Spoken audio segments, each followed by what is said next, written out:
আসলে ঘূর্ণিঝড় রেমালের যে তাণ্ডব সেটি কিন্তু আসলে উপকূল জুড়ে বইতে শুরু করেছে। দেখতে পাচ্ছেন যে কতটা ভয়াবহ রেমালের যে আসলে যে তাণ্ডব সেটি কিন্তু আসলে এই উপকূলে শুরু হয়ে গেছে।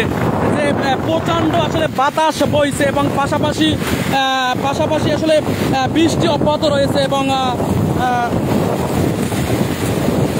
আসলে আমরা দাঁড়িয়ে থাকবো সেটি কিন্তু পাচ্ছি না এবং এই এলাকাকে কিন্তু 10 নম্বর বিপদ সংকেত দেখিয়ে দিতে বলা হয়েছিল।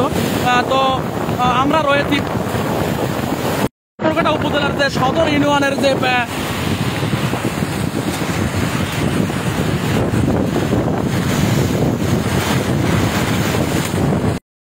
তো দেখতে পাচ্ছেন যে কতটা আসলে ভয়াবহ যে ঘূর্ণিঝড় রেমাল আসলে তার যে বাতাসের গতি প্রচণ্ড আসলে গতি এবং সেখান থেকে আপনারা দেখাচ্ছি আপনাদেরকে।